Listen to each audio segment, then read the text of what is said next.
교회에 오면 자주 듣는 말 가운데 하나가 예수님을 영접해야 합니다 하는 이야기입니다. 그런데 교회에 나오지 얼마 안 된 분들은 이런 말을 들을 때 잘 이해가 되지 않고 의문이 생겨요. 왜냐하면 영접이라는 말이 무슨 뜻이죠? 손님을 맞이해서 대접하는 것인데, 아니 눈에 보이지도 않고 손에 만져지지도 않는 예수님을 어떻게 맞이해서 대접을 하라는 것인가? 그래서 이런 질문을 하면 교회에서는 보통 뭐라고 대답을 하느냐 하면 요한계시록 3장 20절 말씀으로 이렇게 대답을 합니다. 우리 다 같이 한번 읽어볼까요? 시작. 볼지어다 내가 문 밖에 서서 두드리노니 누구든지 내 음성을 듣고 문을 열면 내가 그에게로 들어가 그와 더불어 먹고 그는 나와 더불어 먹으리라. 예수님이 문 밖에서 두드리신대요. 그래서 누구든지 그 예수님이 두드리시는 주의 음성을 듣고 무엇을 열어요? 문을 열어요. 그러면 여러분, 여기에서 말하는 문은 어떤 문을 말하는 거죠? 우리 마음의 문을 이야기해요. 그러니까 이렇게 새신자들에게 설명을 하는 거예요. 당신의 마음의 문을 열고 그 마음 중심에 예수님을 모셔드리고 예수님을 구주와 주님으로 영접하는 것이 바로 예수님을 맞이하는 것입니다. 이렇게 이야기하죠. 그러면 또 새가족들은 이렇게 질문해요. 아니 마음으로 예수님을 모셔드린다니 도대체 어떻게 하는 것이 예수님을 내 마음에 모셔드리는 것입니까? 사실 엉뚱한 질문 같지만 불신자들이나 새가족들에게는 매우 심각하고 진지한 질문이라고 할 수가 있습니다. 자, 여러분, 우리가 어떻게 하면 예수님을 영접하고 어떻게 마음의 문을 열면 예수님을 내 마음에 맞아들이는 것일까요? 사실 어떤 체계가 잘 잡힌 단체나 조직들은 일반적으로 외부의 손님들을 맞이하기 위한 예전이 있습니다. 예의를 갖추고 손님을 대접할 수 있는 규칙을 다 만들어 놓고 있습니다. 청와대에서도 의전 비서관실이 있어요. 외부의 손님을 맞이하는 규칙에 대해서 보도한 적이 있는데 그 내용들의 일부를 잠깐만 이야기해 보면, 일반 사람들이 대통령을 만나려면 어떻게 하면 될까요? 우선 대통령 예방 신청 절차를 밟아야 합니다. 그렇다고 아무에게나 허락을 해주는 게 아닙니다. 아주 특별한 사람, 분명한 목적이 있는 사람들에게만 예방 신청을 허락해 줍니다. 그러면 예방이 허락된 당사자는 대통령을 예방하기로 한 날짜와 시간 최소한 10분 전에 약속 장소에 도착을 해야 합니다. 그리고 의전 담당자로부터 대통령을 접견했을 시 주의사항을 교육을 받습니다. 그리고 행사 1분 전에 대통령이 입장해서 상석에 앉으면 그때서야 비로소 함께 배석하여 자리를 앉을 수가 있습니다. 대통령과 배석하여 앉는 자리에서도 누가 오른쪽에 앉고 누가 왼쪽에 앉고 누가 두 번째, 세 번째 자리에 앉느냐 하는 것은 굉장히 중요합니다. 왜냐? 그것이 바로 의전이기 때문에 그렇습니다. 그런데 대통령이 임명장을 수여할 때에는 상급자인 대통령이 임명을 받는 사람을 호명하면 그 임명장을 수여하는 사람이 1m 앞으로 나오면 대통령은 제자리에 서서 임명장을 준다고 해요. 그런데 상하 관계가 아닌 어떤 인사에게 위촉장을 줄 때에는 어떻게 하느냐? 그 위촉장을 받는 인사는 제자리에 서 있고 대통령이 한 발짝 앞으로 나가서 위촉장을 또 수여해 준다고 합니다. 그러니까 뭐가 있는 거예요, 다 여러분? 절차가 있고 법칙이 있다는 이야기입니다. 참 이것을 보고 나면 높은 자리에 있는 사람을 만나는 것이 참 쉬운 일이 아니구나. 한 나라의 최고 통치자인 대통령을 만나는 것도 이렇게 까다로운데 하물며 온 우주 만물을 창조하시고 모든 만물의 주가 되시며 만왕의 왕이신 예수님을 내가 맞아들이는데 어떻게 여러분 규칙이 없겠어요? 우리가 귀한 손님을 맞이할 때에도 반드시 예의를 갖추어 준비하고 그분을 극진히 대접하듯 예수님을 영접하는 것도 분명한 규칙이 있다는 것입니다. 여러분, 그렇다면 우리가 어떻게 해야 예수님을 영접할 수 있을까? 첫 번째는 먼저 예수님을 초청해야 된다는 것입니다. 우리가 예수님을 내 마음에 초청할 때 예수님이 우리에게 오신다는 것입니다. 그런데 여러분 생각해 보세요. 제가요, 문재인 대통령을 잘 알아요. 중요한 것은 문재인 대통령이 저를 몰라요. 그런데 한 번쯤 문재인 대통령을 우리 교회에 초청해가지고 딱 우리 교회에 와서, 여러분 TV 뉴스에도 나오고 또 우리 교회의 어떤 그리고 중요한 요구사항도 좀 이야기하고 하면 얼마나 좋겠어요. 그런데 여러분, 우리가 문재인 대통령이나 아니면 그 부인 김정숙 여사라도 한 번만 와주십사, 청와대 청원글에 아무리 글을 올리고 해도 올까요, 안 올까요? 안 오겠죠. 왜냐하면 분명한 목적이 있든지 무슨 특별한 인연이나 친분 관계가 있어야지만 아마 올 것입니다. 그렇지 않고는요, 아무리가 편지를 수십 통 보내고 아무리 청와대 홈페이지에다가 글을 올려도 안 옵니다. 안 와요. 그런데 여러분, 군산 나온대로에 보면 탱탱만두라고 하는 만두집이 있어요. 저도 전에 군산에 살 때 신방을 다니다가 가끔 사 먹었던 집이 아주 조그만해요. 한 5평 정도밖에 되지 않는 만두 가게인데 아들이 안에서 만두를 빚고 어머니가 만두를 쪄서 영업을 하는 아주 조그마한 만두 가게예요. 메뉴가 딱 세 가지예요. 김치만두, 고기만두, 찐빵, 이 세 가지를 파는데 문재인 대통령이 대선 예비후보 시절에 새만금을 둘러보기 위해서 군산을 방문했을 때 이분이 자기 집에서 파는 만두를 쪄가지고 직접 찾아가서 그 대선 후보였던 시절에 아름다운 정치를 해주시라는 응원의 쪽지와 함께 그 만두를 드렸대요. 그런데 그 당시 그 만두를 얼마나 맛있게 먹었는지 너무나 고마워가지고 후에 김정숙 여사가 만두를 너무나 맛있게 잘 먹었다는 문자 메시지를 그분에게 보냈다고 그래요. 그리고 시간이 한 2년 정도가 흘렀어요. 이미 대통령이 됐지요. 그리고 이 김정숙 여사가 군산에 지날 일이 있었는데 그때에 이분에게 전화가 왔대요. 김정숙 여사와 함께하는 모든 수행원들이 탱탱만두집에 와서 점심 식사를 하겠다는 거예요. 그러니까 이분이요, 장숙경 씨라고 하는 분인데 거절을 했습니다. 우리 가게는 너무나 좁아서 앉을 자리도 없고 그만한 사람들 감당할 수가 없으니까 안 된다고 하는데도 불구하고 이 대통령의 영부인이 테이블 하나만 있으면 괜찮으니까 극구 그 탱탱만두집에 와가지고 식사를 하겠다는 거예요. 그래가지고 수행원들을 다 데리고 와서 수행원들이 직접 서빙을 하면서 김치만두와 그리고 고기만두 50인분을 함께 먹고 갔다는 거예요. 그래가지고 대통령이 방문한 만두가게 해가지고 아주 유명한 집이 됐어요. 여러분, 그 집을 왜 왔어요? 특별한 인연, 어떤 친분이 생겼기 때문에 그 지나가는 길에도 대통령의 영부인과 그 수행원들이 방문하는 것 아니겠습니까?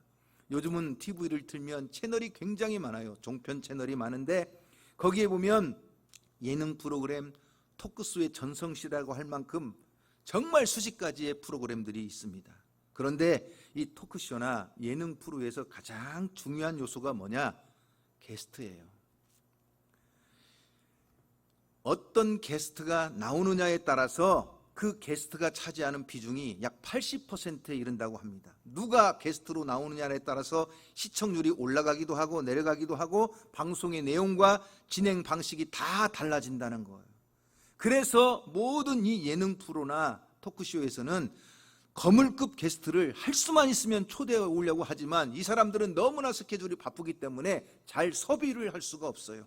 그럼에도 불구하고 이 거물급 게스트들을 섭외하는 이유가 뭐냐 하면 그 MC들과의 특별한 인맥입니다. 몇 년 동안 수년 동안 쌓아온 인맥, 서로 관계를 맺은 그 관계 때문에 출연을 하게 되고 그 출연을 통해서 시청률도 올라가는 거예요. 여러분, 그렇다면 우리가 예수님을 초청하는 일도 마찬가지 아니겠습니까? 우리가 예수 그리스도를 내 마음의 문을 열고 예수님을 내가 초청하기를 원하는데 여러분, 어떻게 해야 예수님이 내 마음에 찾아오실까요? 그것은 정말 우리가 어떤 존재인가를 분명히 알고 하나님과의 관계를 맺는 사람만이 예수님을 내 마음에 영접할 수가 있다는 것입니다. 나는 교회 다닌 지 얼마 되지도 않았는데, 난 아직까지 세상에 살면서 죄도 많이 지었는데 내가 예수님을 초청한다고 예수님이 내 마음에 들어오실까 생각하는 분들이 계실지 모르지만, 예수님이 찾아오시는 분이 누구냐 하면, 나는 하나님이 창조하신 하나님의 형상대로 지음받은 거룩한 존재요, 그렇게 하나님이 사랑하시는 특별한 존재라는 것을 믿는 사람들, 이 존재를 믿는 사람들만이 예수님이 그 안에 찾아오신다는 거예요. 여러분, 에베소서 2장 10절 말씀에 보면 이런 말씀이 나옵니다. 다 같이 한번 읽어볼까요? 시작. 우리는 그가 만드신 바라. 누가요? 하나님이 그 형상과 모양을 따라 누구를 만드셨어요? 저와 여러분을 창조하셨어요. 할렐루야. 하나님의 형상을 따라 하나님의 모양대로 우리를 창조하셨는데, 그렇게 하나님의 특별한 작품으로 창조된 우리들, 하나님이 우리를 창조하신 목적이 있어요. 그 목적이 뭐냐? 그 다음에 이렇게 나오는 거예요. 그리스도 예수 안에서 선한 일을 위하여 지으심을 받은 자다. 나는 예수 그리스도 안에서 이 하나님의 놀라운 계획, 하나님의 선하신 일을 위하여 내가 지음받았다는 사실을 뭐하는 사람? 믿는 사람. 이 말씀을 굳게 믿고, 하나님이 특별한 계획이 가지셔서 하나님이 전에 예비하사 우리로 그 가운데서 행하게 하시려고 나를 택하셨다는 사실을 믿음으로 고백하면서 주님을 초청하는 사람, 그 안에 누가 오신다는 거예요? 예수님이 찾아오신다는 것입니다. 태초부터 시작된 하나님의 사랑, 이 세상이 시작될 때부터 하나님의 관심은 어디에 있었느냐? 하나님의 형상을 따라 하나님의 모양대로 창조된 우리들에게 있었어요. 그래서 요한복음 3장 16절 말씀에 보면, 하나님이 세상을 이처럼 사랑하사 독생자를 주셨으니, 하나님의 관심은 뭐예요? 사랑이에요. 하나님이 이 윤광석 목사를 사랑해서 누구를 보내주셨어요? 독생자 예수 그리스도를 보내주셨어요. 하나님이 여러분들을 한 사람 한 사람 사랑하시기 때문에 누구를 보내주셨어요? 하나님의 독생자 예수 그리스도를 보내주셨어요. 그래서 어떻게 하셨어요? 나의 죄, 여러분의 죄, 이 죄로 말미암아 영원히 죽을 수밖에 없고, 이 죄 때문에 지옥의 영벌을 피할 수밖에 없고, 이 죄로 인하여 멸망받을 수밖에 없는 우리를 위하여 하나님이 보내신 독생자 예수 그리스도께서 대신 십자가에서 죽으셨어요. 그러기에 저와 여러분은 정말 하나님의 독생자를 희생하시면서까지 나를 살려주시고자 하는 특별한 존재예요. 믿으십니까? 그러기에 여러분, 우리는 당신은 사랑받기 위해 태어난 사람, 당신의 삶 속에서 그 사랑 받고 있지요. 이 찬송을 부르며 감격하는 거예요. 나는 지옥 가기 위해서 태어난 사람이 아니요, 나는 저주받기 위해서 태어난 사람이 아니요, 나는 세상 사람들로부터 그렇게 멸망받기 위하여 태어난 존재가 아니라 하나님의 사랑을 받기 위해 태어난 존재라는 것을 믿는 것입니다. 그 하나님의 사랑 때문에 믿음으로 예수 그리스도를 초청할 때 우리 주님은 내 안에 들어오시는 줄로 믿으시기를 바랍니다. 두 번째는, 예수님을 초청하기 위해서는 예수 그리스도의 이름을 믿는 것입니다. 예수님의 이름을 믿는 자, 그리고 그의 이름을 부르는 자들에게 주님이 오신다는 것입니다. 저는 매일매일 컴퓨터를 열고 제게 들어온 메일을 확인하는데, 가끔 보면 영어로 들어온 메일이 있어요. 크게 두 가지예요. 하나는 제가 공부하고 학위를 받은, 디민 학위를 받은 두루대학교에서 오는 메일인데, 주로 학교의 소식과 함께 장학금을 후원해달라는 그러한 내용의 메일이 와요. 그리고 가끔 보면 한 번씩 또 영어로 들어오는 메일이 있는데, 그 메일을 이렇게 좀 해석을 해보면 이런 내용이에요. 나는 엄청난 자산을 가진 사람인데 현재 심각한 중병에 걸려서 병원에서 죽음을 기다리고 있다.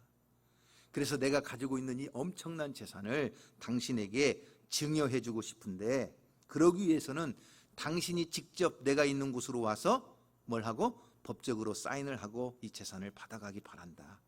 그러니까 내가 언제 죽을지 모르는데 내가 죽기 전에 빨리 와달라 하는 이러한 메일들이 막 와요. 어떤 주기적으로 이것도 정기적으로 이렇게 오는 것 같아요. 그런데 이 메일을 알고 보니까 최근에 불특정 다수에게 대규모로 이 메일을 살피해서 돈을 뜯어내는 사기 수법인데, 최근 이 사기 수법인 이것을 나이지리아 신용 사기라고 불러요. 대부분의 사람들은요, 이런 메일을 읽고 속을까요, 안 속을까요? 안 속아요. 그러니까 지금 제가 여기 있죠. 근데 어떤 사람들은 너무나 돈에 눈이 어두워진 사람은 이런 메일을 받고 진짜로 거기까지 간다는 거예요. 가면 어떻게 될까요? 도착하는 순간 납치가 되고 감금당하고 엄청난 대가를 치르기까지는 절대 풀려나지 못하고 다 빼앗긴다는 거예요. 이러한 사기 사건의 피해자들의 문제가 뭐냐? 상대방이 누구인지, 이 메일을 보낸 사람이 누구인지 정확하게 파악하지 않고 검증하지 않고 그저 돈을 준다는 말에 속아서 갔다가 이런 봉변을 당하는 겁니다. 그러면 여러분 반대로 한번 생각해 보세요. 내가 예수님을 초청한다고 하는데 내가 아무런 자격도 없고 정말 주님이 들어오실 만한 어떤 조건을 갖추지 못했는데 주님이 내 안에 오시겠어요? 안 오시겠어요? 안 오시겠죠. 그런데 여러분, 우리 중에 정말 예수님을 초청할 만한 자격이 있는 사람이 그럼 누가 있어요? 예수님을 초청할 만한 도덕성이나 어떤 인격이나 어떤 능력을 갖춘 사람이 있어요, 없어요? 한 사람도 없다는 거예요. 로마서 3장 10절에 말하는 대로 의인은 없나니 하나도 없어요. 다시 말하면 예수님을 초청해서 자기의 마음에 모셔드릴 만한 자격을 갖춘 사람은 한 사람도 없다는 거예요. 큰일 났지요. 우리의 힘과 우리의 지식으로 우리의 어떤 능력이나 권세를 가지고는 도저히 예수님을 초청할 수가 없다는 거예요. 그러면 또 이렇게 비난할지 몰라. 아니 목사님, 아까까지만 해도 누구든지 예수님을 초청할 수 있다면서 이제는 또 예수님을 그 마음에 맞이할 자격이 있는 사람이 하나도 없다고 말하면 도대체 이게 뭡니까? 이렇게 질문할지 모르는데, 결론적으로 말씀드리면 그럼에도 불구하고, 자격이 없음에도 불구하고, 능력이 없음에도 불구하고 우리는 예수님을 초청하여 내 마음에 모셔드릴 수가 있을까요? 없을까요? 있다는 거예요. 이유가 뭐죠? 나는 아무런 자격이 없고, 나는 아무런 공로가 없고, 나는 아무런 능력이 없어도 오직 누구? 나를 사랑하사 나를 위하여 십자가에 죽으신 예수 그리스도, 그분의 이름을 믿고 그분의 이름으로 하나님께 구하면 주님이 내게 오신다는 거예요. 주님이 내 속에 들어오신다는 거예요. 바로 이것이 복음이라는 거예요. 힘으로도 안 돼요. 능력으로도 안 돼요. 지식으로도 안 돼요. 돈으로도 안 돼요. 어떤 인기나 명예로도 안 돼요. 자기가 세상에서 아무리 선한 일을 많이 하고 공을 쌓아도 안 돼요. 아무리 노력해도 안 돼요. 그런데 오직 예수 그리스도의 이름, 이 이름을 부르고 이 이름을 믿고 이 이름으로 나아가기만 하면 하나님이 내 안에 예수 그리스도를 통해서 영원한 생명을 주신다는 거예요. 그래서 믿는 신실한 성도들은 기도할 때에도 누구의 이름으로 기도하는 거예요? 자, 우리 오늘 이서국 장로님께서 성도를 대표해서 하나님께 대표 기도를 했어요. 누구의 이름으로 기도했어요? 이서국 장로님의 이름으로 기도했어요? 아니죠. 그러면 조금 더 나아가서 이리 어양교회 이름으로 기도합니다, 이렇게 했을까요? 아니에요. 내 개인이나 교회가 아니에요. 누구예요? 예수 그리스도의 이름으로 기도하는 거예요. 왜? 그 이름이 능력이 있기 때문에 그래요. 하나님은 그 이름을 통해서 우리를 구원하시기를 원하시기 때문에 그래요. 나는 온통 죄악의 누더기로 가득 차 있지만 십자가의 보혈로 나의 죄를 다 씻으시고 예수 그리스도의 의의 옷을 입혀주셨으니 내가 그 이름을 힘입어 하나님 앞에 나아가기만 하면 주님은 나의 모든 죄를 사하시고 나를 사망에서 건져 생명으로 옮겨 놓으시고 영원한 생명을 주시는 줄로 믿습니다. 바로 이것이 예수 그리스도의 이름인 줄로 믿으시기를 바랍니다. 그러기에 오늘 우리가 기도할 때에도 요한복음 14장 14절 말씀에 보면 내 이름으로 무엇이든지 내게 구하면 내가 행하리라. 예수의 이름의 능력이에요. 요한복음 15장 16절에도 내 이름으로 아버지께 무엇을 구하든지 다 받게 하리라. 또 우리는 기도할 때뿐만 아니라 무엇을 하든지 다 누구의 이름으로 하는 거예요, 여러분? 예수님의 이름으로 하는 거예요. 할렐루야. 불신자들은 다 내 이름으로 해요. 내가 했다고 말해요. 그러나 신실한 믿음의 사람들은 그리스도의 이름으로 섬기고 그리스도의 이름을 나타내고 그리스도의 이름을 높이며 찬양하는 거예요. 그래서 골로새서 3장 17절 말씀에도 보면 이렇게 나옵니다. 골로새서 3장 17절 말씀 다 같이 읽어볼까요? 또 무엇을 하든지 말에나 일에나 다 주 예수의 이름으로 하고 그를 힘입어 하나님 아버지께 감사하라. 할렐루야. 오늘 우리는 예수의 이름으로 행할 때 그 속에 하나님의 은혜와 축복이 함께 하는 줄로 믿습니다. 성경은 우리가 예수의 이름을 믿으면 예수 그리스도가 가지신 그 능력과 권세로 우리 안에 하나님의 자녀가 되는 권세를 주신다고 약속해 주셨어요. 바로 이것이 오늘 우리가 읽은 요한복음 1장 12절 말씀이에요. 영접하는 자 곧 그 이름을 믿는 자들에게는 하나님의 자녀가 되는 권세를 주셨어요. 오늘 예수 그리스도를 영접하고 그 이름을 믿음으로 하나님의 자녀가 되는 권세의 삶을 살아가기를 주님의 이름으로 축원합니다. 그러니 우리는 하나님 앞에 이런 고백을 드려야 됩니다. 한번 따라해 볼까요? 나는 예수님의 이름을 믿습니다. 나는 예수님의 능력과 권세를 믿습니다. 나는 예수님의 이름을 힘입어 하나님을 만날 자격을 얻습니다. 할렐루야. 날마다 예수의 이름으로 사시는 우리 성도들이 되기를 주님의 이름으로 축원합니다. 세 번째, 우리는 영생을 주시도록 간청해야 된다는 것입니다. 손님을 초청할 때에는 특별한 목적이 있습니다. 그래서 온갖 정성을 쏟으며 손님을 맞이하는 것입니다. 우리가 예수님을 내 마음에 영접하는 것도 분명한 목적이 있습니다. 그 목적이 뭐냐? 성경은 영생을 얻는 것이라고 가르쳐 줍니다. 영생, 다시 말하면 영원한 생명이에요. 그런데 이 영원한 생명인 영생을 사람들은 장수라는 말과 혼돈할 때가 있어요. 장수는 뭐죠? 그죠? 오래 사는 거예요.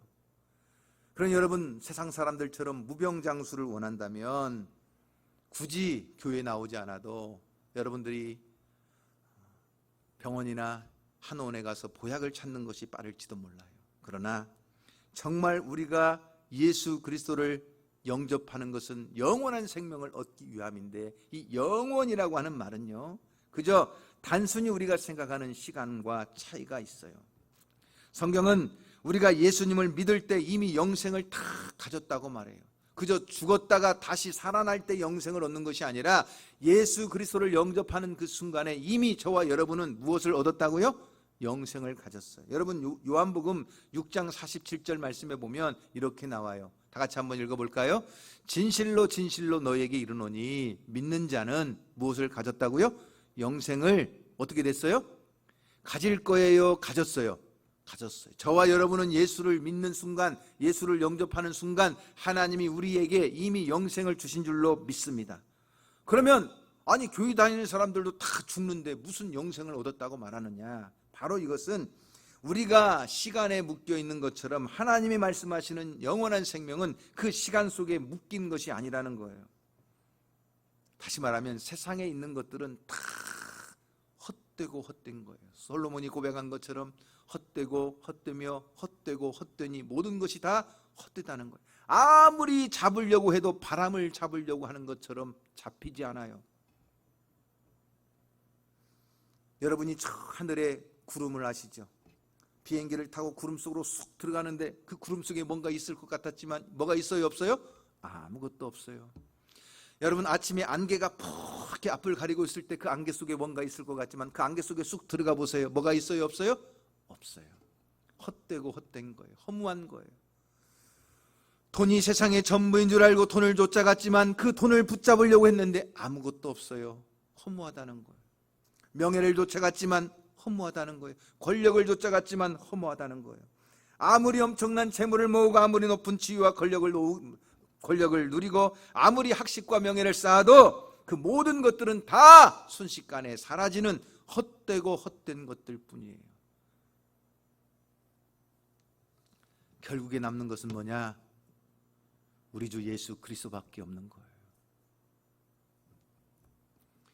세상의 모든 것은 다 헛된 것이지만 하나님이 주시는 영원한 생명만이 넘치는 기쁨과 그리고 변하지 않는 평안을 우리에게 주세요. 그래서 예수 그리스도를 그 마음에 영접한 사람들은 항상 마르지 않는 샘처럼 그 마음에서 솟아나는 것이 있어요.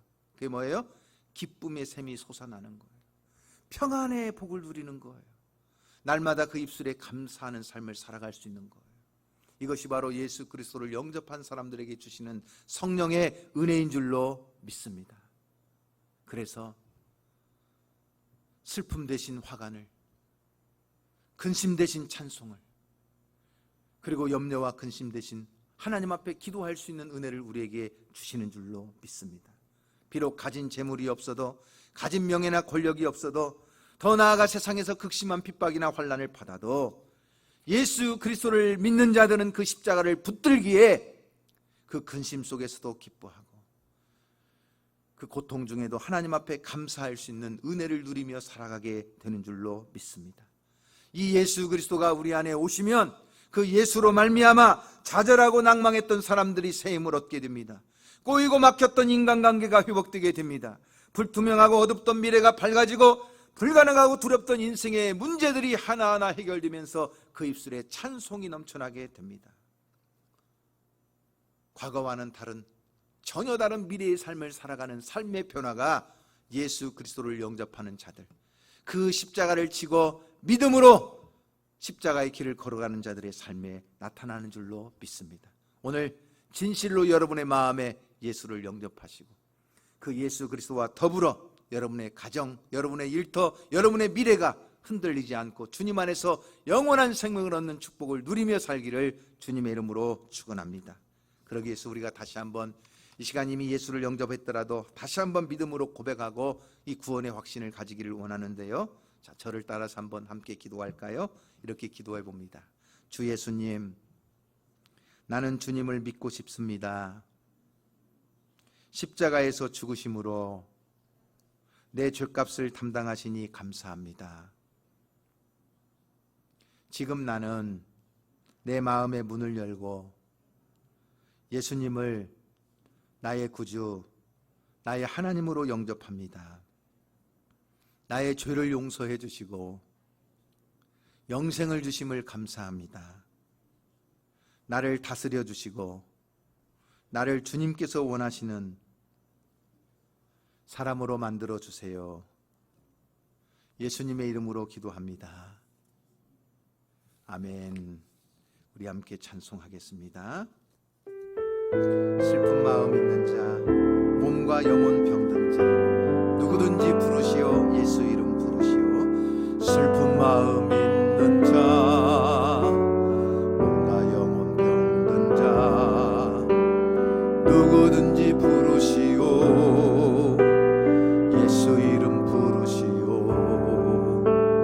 그 이름을 믿는 자, 그 이름을 부르는 자,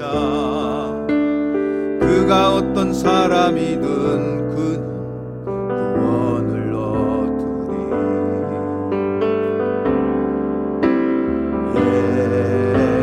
예수 예수 오 능력의 그 이름 예수 나 외쳐 부르리.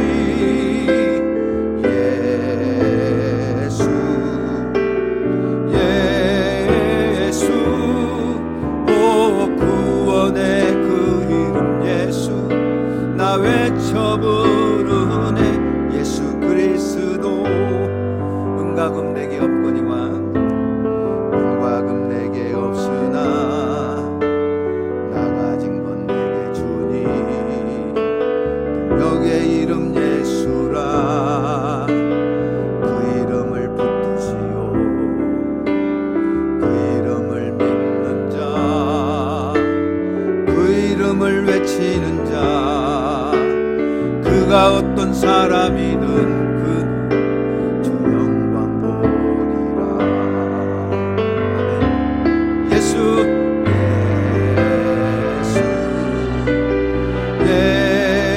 예수 오 능력의 그 이름 예수 나 외쳐 부르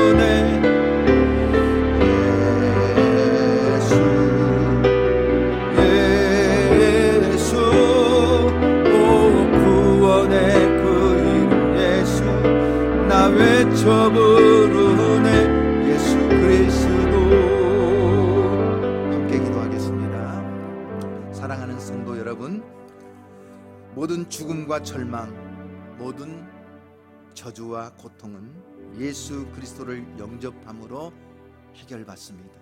우리의 죄가 용서받고 생명의 자리로 옮겨지고 이 땅에 살아가는 동안에도 참된 기쁨과 평안이 나를 사랑하사 나를 위하여 죽으시고 다시 부활하신 예수 그리스도 안에서 우리에게 임하는 줄로 믿습니다. 악한 자가 변하여 새 사람이 되고 진정한 저주의 삶에서 축복의 삶으로 바꾸어지고 늘 고통과 탄식과 슬픔의 삶에서 진정한 감사와 기쁨과 행복을 누리는 것은 오직 예수 그리스도 안에서 우리에게 주시는 하나님의 선물입니다. 그러기 위해서 우리는 주님을 초청하고 그 예수 그리스도의 이름의 능력을 힘입어 하나님 앞에 간절히 기도합니다. 그럴 때 우리 안에 임하신 주의 성령으로 나를 도우시고 내 삶에 놀라운 은혜를 베풀어 주실 줄로 믿습니다. 너희가 무엇이든지 내 이름으로 구하면 내가 듣고 행하리라고 말씀한 것처럼 우리는 무엇을 하든지 예수의 이름으로 행하는 자요, 무엇을 구하든지 예수의 이름으로 간구하는 자요, 무엇을 전하든지 예수의 이름을 전하는 자인 줄로 믿습니다. 이 시간 예수의 이름 붙들고 그 예수의 이름의 능력과 권세 힘입어 하나님 앞에 간절히 오늘 여러분의 삶을 고백하며 기도할 수 있기를 소망합니다. 우리 다 같이 주님의 이름 간절히 부르고 기도합니다.